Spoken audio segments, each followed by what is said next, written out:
I'm here today to show you the Pro settings on your camera. Now, this is the Osmo Action 3 and we are looking at the video settings on this camera, okay? So, of course, you can change down here when you swipe up what resolution you use. So, let's do a 4K 16:9 and I want to do a 24 frames per second YouTube video. So I'm recording with twice the amount, 48 frames per second. And I have Rocksteady on in the corner up there to the right. And then here on those settings, I can change Pro settings, or I can use the standard regular settings where you can change the FOV or the EIS priority, where you can turn that on and off. So if you film in the dark, you could enable that, and then you have a better low light performance. You turn that off, or you change the lens, standard, wide, super wide, or whatever.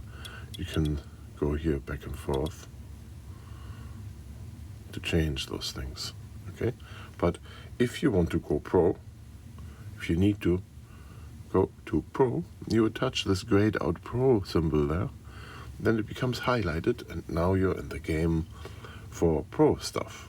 And you can either set the video settings when you look on this little lens blades there, that's highlighted. The grayed out microphone here on the right, in the middle here, if you click on that, you can change microphone settings. You can change the audio settings as off or front, the directional thing, right? So directional means it only uses the front microphones. It doesn't do the big wide audio thing. It was more directional towards the front of the camera. You can turn the wind noise on or off. And then also you can check between mono or stereo. That's for the Pro audio settings. The Pro video settings, you can change the lens down here like usual. You can change the color down there, also like usual, like the Cine-like or the normal color stuff. You can set a manual white balance here if you want to. You would click the manual button here and then swipe to the number you need. So let's say I need 5600. There, I click confirm. Now I have a manual white balance added to this. If you have a studio environment with studio lights and you always have the same lighting, you could select manually a shutter speed here, 150. You see it's a little dark here, and for the purpose of this demo I leave it like that. So it's easy for us to see if the camera is an automatic or manual. So right now the camera is in manual, you know, with a little darker setting.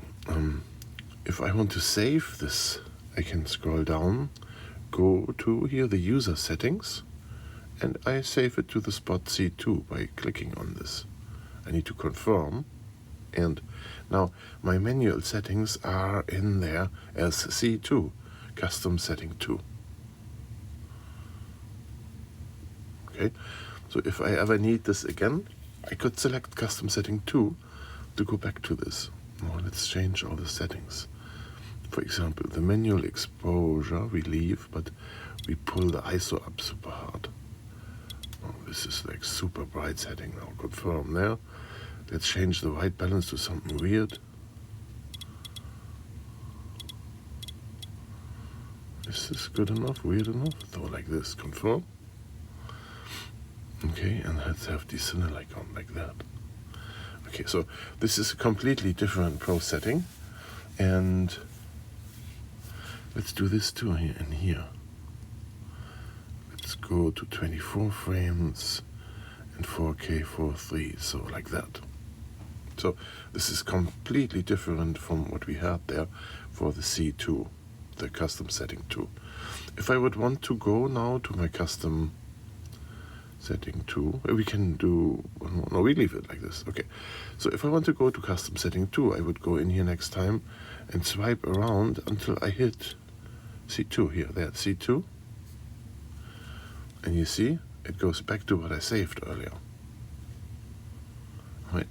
If I go back now to the regular video setting here, there, then it goes back to whatever I had set in there. And that was this off-color bright setting, right? If I want to turn that off, I go in here, turn the Pro off, then it goes to automatic. Everything nice, smooth, automatic, right? Now, if you want to select better Pro settings, go in there, and then you can switch this back to just the color balance to automatic, or my normal colors. See, it's still too bright. You can, in the Pro setting, also go here back to automatic. And now it's back to usable settings. Okay, but if you at any point want to go back to your custom setting, like in my case, we called it C2. I would scroll over here until I hit C2 there. And then I'm back to my initial settings. I picked the custom setting for me. You can see this in the lower corner here. You can click on that too to see what setting you have there. Alright, so that's a quick video on how to get into those Pro settings. Right? It's very useful to use those custom settings to make your life easier. You just have to remember what they mean, what C2 means, what the purpose of your setting was.